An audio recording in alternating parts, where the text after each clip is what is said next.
But if you remember the case of Senator Grace Poe, it was a decision of the Supreme Court about being a foundling. Sa kaso ni Senator Poe, hindi nga kilala yung nanay at tatay, di ba? That's why foundling. And she was adopted by her adoptive parents, Fernando Poe Jr. and Susan Roses. But the Supreme Court declared presumptively that she is a citizen. Kasi hindi mo pwedeng i-deprive ng citizenship ang bata. Di ba? Yun ang sabi nila. So by analogy, ito may passport pa nga eh. Si Senator Grace, ginamit din namin rason yun sa kaso, na may passport, may ID, may license, may ganun. So, patunayan yung hindi. Hindi pwedeng, hindi namin alam kung sino, kaya siguro Amerikano yan. Hindi namin alam kung sino yung nanay, yung tatay, Chinese, o Chinese siguro yan. There's a basic principle in law. He who alleges must prove the same. Yung nag-allege na hindi, dapat patunayan. Kung mapatunayan, hindi dapat tanggalin. Kasi may mga... Kasi yesterday, si Senator Legarda was telling Mayor Go not to convince everybody that she's a Filipino. So you're saying it should be the other way around. Everybody should, the people accusing her should convince everybody that she is not a Filipino. Let me say it this way. The burden of proof is on those saying she's not. Kaya nga, kasi nga, gaya ng sabi ng COMELEC, ministerial ang pagtanggap ng Certificate of Candidacy. In fact, di sila pwede mag-disqualify.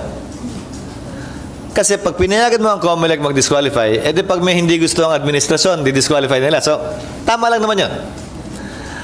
Sa punto ito, nanalo na, proklamado na, ang bola ay nasa kamay na ng Solicitor General. Mag-hain ng co-warrant to petition sa korte, questioning her citizenship, questioning her qualifications, and prove in court that she's not qualified. Pero, that's all I'm saying. But the DILG can suspend her dahil ang requirement ng administrative case laban sa isang mayor ay preponderance of evidence lang o mas mababang uri ng ebidensya kumpara sa ebidensyang dapat ibigay kaugnay sa pagbabaliktad ng pagiging Pilipino ni naman. Pero sir, ang main issue pa rin kay Mayor Guo yung kanyang involvement sa POGO operation at ilang mga questionable business. Gaya ng nasabi ni Pangulong Marcos, di ba? Ni-raid na nga nila. Ang palagi ko lang tanong, sa dami ng nire-raid, bakit ba wala akong nakikitang nahuhuli? Bakit wala akong nakikitang nakakasuhan at nakukulong? Kung may ginawang krimen talaga yung mga yan, bakit deportation lang ang solusyon? Bakit walang kaso? Asan yung criminal case? May nagpapatakas daw. Ang punto ko nga, illegal ka mo. Diba? Bakit puro deportation ang dulo, walang kasong sinasampa dito para may makulong?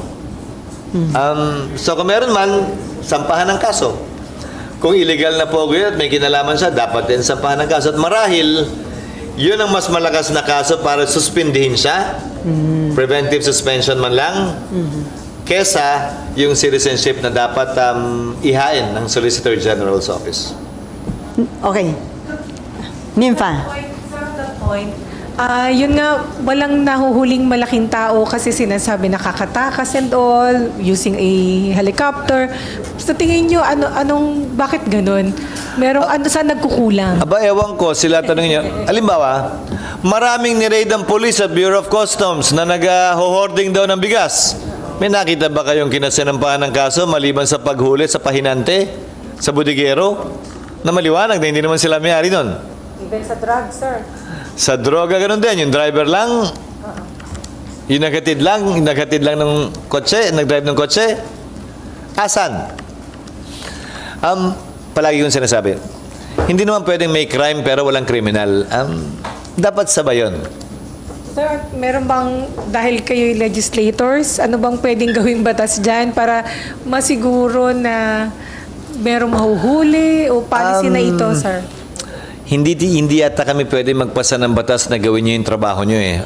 Ang napasa na naming batas ay pag hindi nyo ginawa, merong kapalit na kaso o parusa.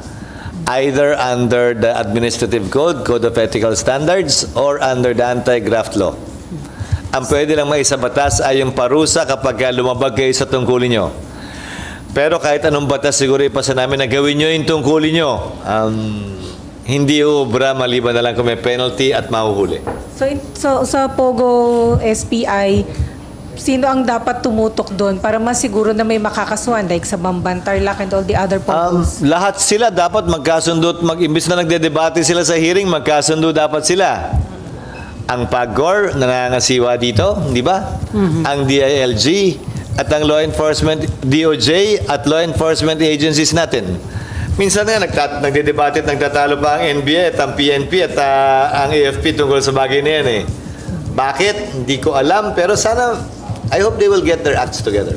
Sir, ang sabi, hindi billion pesos, kundi $billion ang involved sa Pogo operation. So factor kaya yun? Kaya kahit nagre-raid, walang nahuhuli at walang nakakasuhan? Billion naman talaga kasi kung pagbabasihan mo, yung income ng PAGCOR mula sa Pogo, bilyong piso naman talaga na umaabot sa $1 billion pag sinuma mo.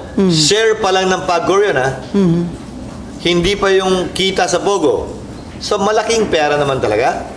At pwede mo nang isipin lahat ng milagro at saka mirakulong pwede mangyari pag ganyan kalaking pera ang involved. Pero sa dulo, until and unless Congress passes a law so prohibiting it, it's the executive's discretion whether or not to allow it under PAGCOR. Ang mas gusto ko nga, dapat ang maging direksyon ng PAGCOR at nasabi ko na ito noon, dapat ang PAGCOR ay regulator lamang, hindi operator. Sa ka ba naman nakakitang nire-regulate at sinusupervise niya ang sarili niya? Di ba siya yung gumagawa ng rules, siya nagpapasugal. Dapat hindi siya gaming corporation, gaming commission. Nagsusupervise lang, di ba? Hindi nagpapatakbo ng pasugalan. Hindi partner sa pasugalan. Walang porsyento sa pasugalan. Di ba? May percentage ng income na pupunta sa kanila eh. Dapat regulator lang sila, nag-supervise lang sila. Para wala sa interest nila na manatili yan kung mali na talaga. Is there a need for a legislation para i-correct yun, sir? Yes, and if at all, that's one of the things we will be looking at. Not because I became Senate President. That's always been my position. But I heard from the current President or Chairman Altenco that is indeed the direction they're trying to take and that they're selling. Right now, as a policy of the board, they're selling already the casinos they own. But I think legislation is needed to convert it really to a commission. Para yung taxes diretso sa National Treasury, hindi considered as income ng PAGCOR na GOCC na may share lang ang national government.